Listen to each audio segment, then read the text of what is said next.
Fala pessoal, muito bom dia, sejam bem-vindos ao 9º episódio dessa terceira temporada do podcast Esportes da Vida. Se você ainda não ouviu os episódios anteriores, fica aqui mais uma vez o meu convite para você procurar e favoritar no seu agregador de podcast.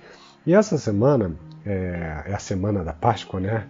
Vocês provavelmente estão ouvindo aí o podcast depois da Páscoa. Eu vou trazer aqui uma reflexão. Eu estou sempre tentando falar sobre autoconhecimento, autoimagem, se é aquela mudança que a gente quer que o mundo tenha, né? Mas realmente o que nos faz mudar? E eu não sou budista, mas eu confesso que eu gosto muito dos conceitos da religião, né?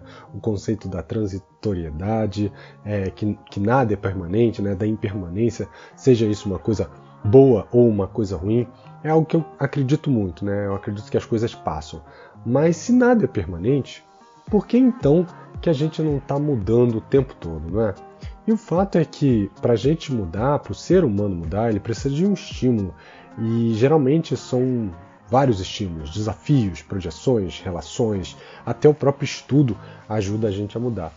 Mas no fim, eles acabam convergindo para dois grandes gatilhos da mudança, né? O gatilho do prazer e o gatilho da dor.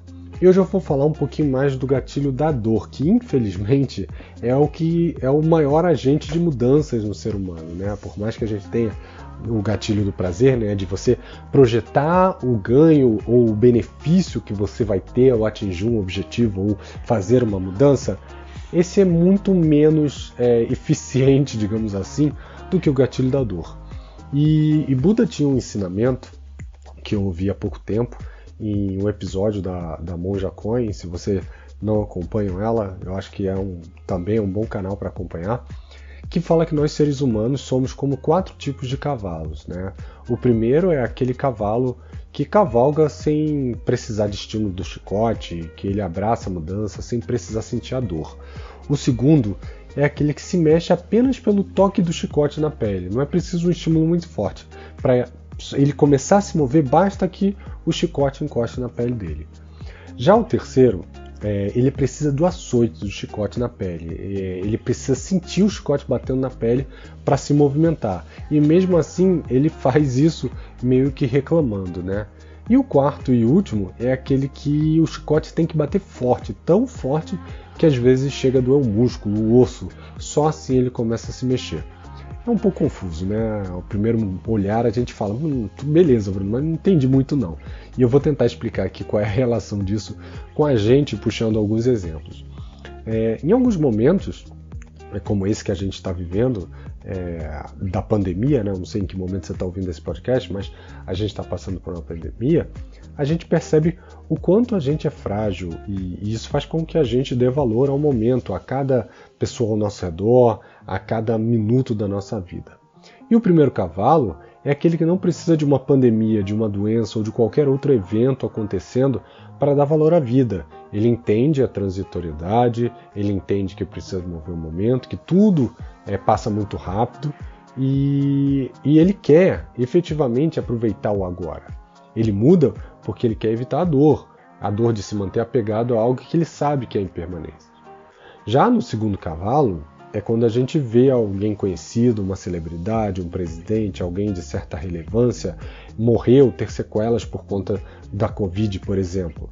Nesse momento, você vai ter a noção do impacto e como nós devemos aproveitar cada momento. Você vai até mudar, mesmo que por um breve momento. E aqui é onde grande parte da população se encontrou durante a pandemia, né? Se encontra até durante a pandemia. A gente passa a dar maior valor à vida, aos nossos familiares, ao que a gente tinha no passado, mas eu também entendo que isso é transitório. Eu já vejo muitas pessoas que estão voltando aos velhos hábitos, que já esqueceram do que perderam, e é como se a pandemia fosse uma memória de algo que não existiu. E depois disso, né, a gente vai para o terceiro cavalo, que é quando a gente tem uma dor, um problema com alguém próximo e que a gente não tem como evitar, como por exemplo um familiar próximo, como um pai, uma mãe, um avô, uma avó, um amigo de infância, que seja, por exemplo, impactado pela doença. E aí sim a gente dá realmente valor à vida, entende como ela é frágil. Às vezes esse chicote, né, ele dói em lugares que a gente nem sequer imaginava que podia doer.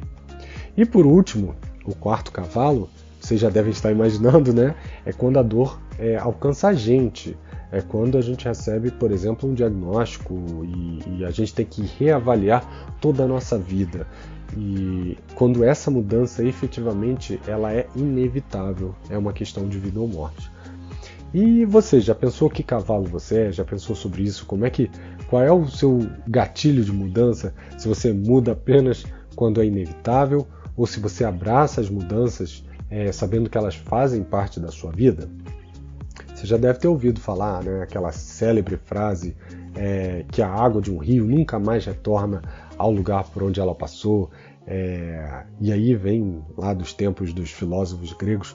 E por mais que o rio pareça o mesmo em volume, extensão, coloração, aquele momento, aquela água que te banhou, nunca mais fará parte daquele momento. Existe também uma expressão japonesa que reflete bem esse conceito.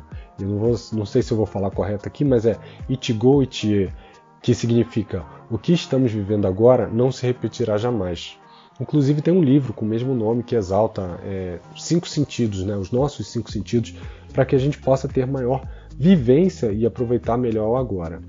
E no meu ponto de vista, se você quer mudar, você deve efetivamente focar no agora.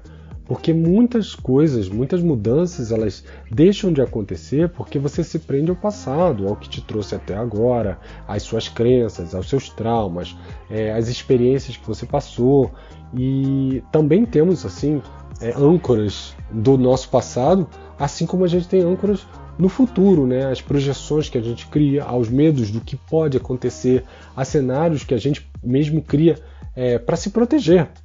E nesse livro o autor fala de como os 5 sentidos podem te trazer para o momento presente. O primeiro sentido é o de escutar, né? Mas não é ouvir, porque muitas vezes a gente ouve, mas não escuta, né? Não está ali presente, isento de julgamento ou de preconceito de quem nos fala, né? Às vezes as pessoas que nos procuram, quando elas têm algum problema, elas não estão buscando uma solução, elas só estão buscando alguém que esteja ali para ouvi-las. E nesse sentido, escutar é ter a capacidade, né, de desligar as distrações externas, de dar atenção ao interlocutor, a chamada escutativa, né? Então, escutar te traz para o momento presente quando você efetivamente se dedica a essa escuta. Ela não é uma coisa simplesmente mecânica. O segundo sentido, que é o da visão, através do olhar, né, ele é o nosso sentido mais desenvolvido. Por isso que é um dos mais importantes para estar no momento presente.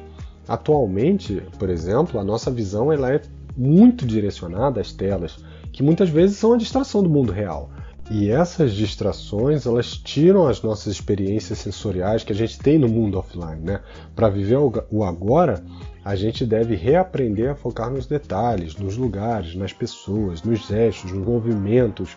E quantas vezes a gente já passou por lugares lindos sem nem prestar atenção porque a gente está olhando para a tela do celular ou a gente está com a mente no futuro, pensando sobre a próxima reunião, o próximo almoço, as compras de casa, enfim, vários distratores, né, que fazem com que a gente perca a atenção ao momento presente.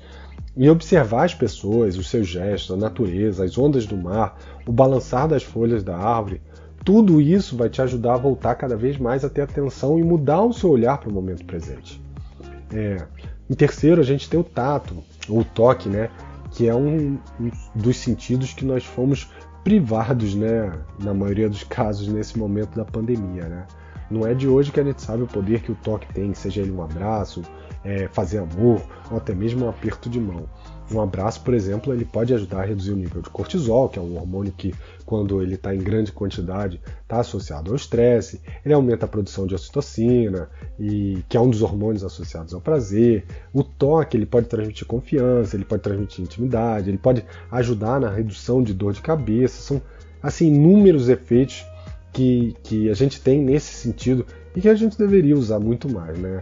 E aí, por exemplo, andar na areia, na grama, descalço, obviamente, né? Sentir a terra, são atividades que elas podem ajudar bastante a desenvolver esse sentido do tato, trazendo um pouco você de volta ao agora, para vivenciar o momento.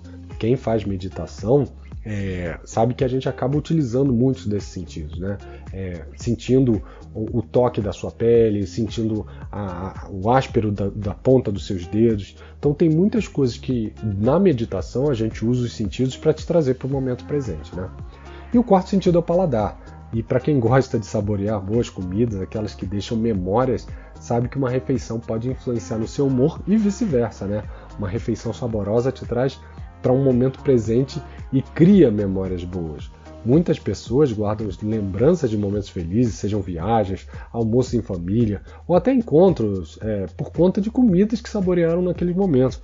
Daquele bolo, sabe, que você lembra da sua avó, que só a sua avó sabia fazer, né?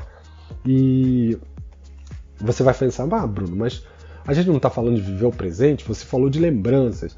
Sim, lembranças. Lembranças que só são fortes, só estão na nossa memória, porque naquele momento você estava presente. Porque naquele momento você estava vivenciando, experienciando 100% presente.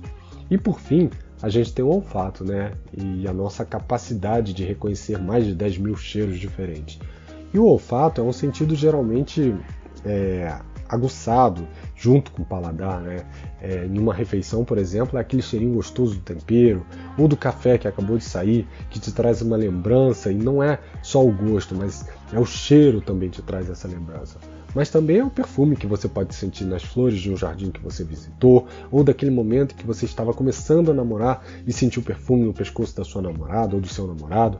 E tudo isso marcou aquele momento, porque você estava ali presente. Esse sentido te trouxe efetivamente para o momento presente e criou memórias boas. Então, para resumir tudo que a gente falou aqui no episódio de hoje, não deixe para mudar apenas quando não tiver mais opções. Entenda que a vida é sim transitória, que tudo é impermanente e isso é bom. Isso é o que faz a gente ter momentos diferentes, experiências diferentes, sentirmos diferentes a cada momento da nossa vida. E para que você abrace as mudanças, viva o momento presente, use os seus sentidos para reaprender a estar no agora e aproveitar a experiência e gerar com isso ótimas memórias para você. E essa foi a mensagem de hoje, pessoal. Espero que vocês tenham gostado. Foi uma mensagem mais leve, apesar de eu falar sobre dor e sobre mudança. A ideia é trazer você a necessidade de viver o presente. A gente tem um futuro muito incerto e o passado não volta mais, né? Então vamos aproveitar esse momento presente para criar boas lembranças, para criar boas memórias, para viver a vida. É isso aí, pessoal. Espero que vocês tenham gostado. Se você gostou, deixe seu review, seu comentário e a gente se vê segunda que vem. Um abraço. Tchau, tchau.